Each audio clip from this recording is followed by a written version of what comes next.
definition of vicarious liability is a legal principle where one party is held responsible for the action or negligence of another party. Okay, so this often occurs in employer or employee relationship, where an employer may be liable for the action of an employee if those actions occur within the scope of employment. The idea is to place a responsibility on the party who has control oversight over the person committing the act. In a simpler term, if an employee caused damage while doing their job, the employee might be responsible for the damage. My name is Muhammad Shuib, and I will be presenting about types of vicarious liability.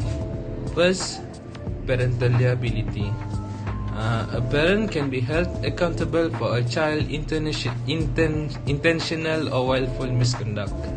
Next, employer and employee liability, also known as respondent superior.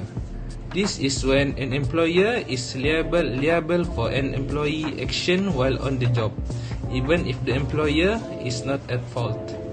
Next, alcohol vendor or customer vicarious liability. This is when alcohol vendor and social host can be held responsible for driving under influence accident. Next, I will pass it to Arif. My name is Muhammad Arif bin Zazali. For the fourth type of vicarious liability is sexual harassment. An employer can be held liable for sexual harassment by its supervisor. For the last type is institutional abuse. An organization can be held liable if an employer commits abuse, or if the organization knew or should have known about the risk of abuse but did take action. Okay, now we will discuss about the elements of vicarious liability. First, the wrongful act.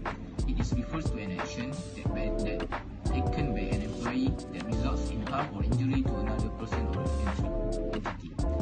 This can encompass a variety of actions, including torts, breach of duty, unlawful conduct, and intentional acts. Second, employment relationships refers to the legal connection between an employer and employee. This relationship is characterized by several key aspects, which includes control, contractual agreement, integration, payment, and duration. Last but not least, scope of employment, a critical element in establishing vicarious liability. It refers to the range of activities the employee is authorized to engage in as part of their job duties. Here are some key points to understand this concept. First, job duties. Second, intent. Third, forcibility. Fourth, deviation from duty, and context. Okay, Assalamualaikum warahmatullahi wabarakatuh, and very good morning to my classmates and lecturer. So now I will let you guys know about the example of case for vicarious liability. So the chronology of the case was started when a couple was buying a car, and the husband has declared the car as our car, which is the husband declared the car is his car and his wife's car. So which is the husband will use the car to go to work, and the wife will use the car for shopping at the weekend.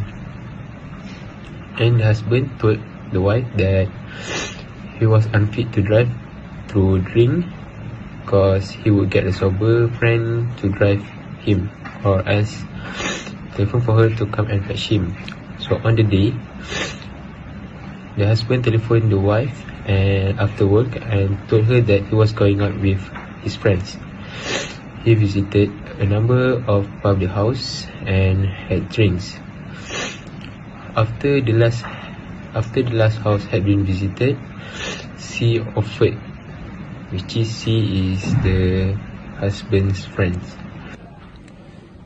and C offered the three respondents a lift and they got in, together with the husband who was in a soporific condition. So on the way, due to C's negligent driving, an accident occurred in which the husband and C were killed and the respondents injured. The respondent brought an action against the wife both in her personal capacity as administratrix of the husband's estate. Sterling J gave judgment for the respondents.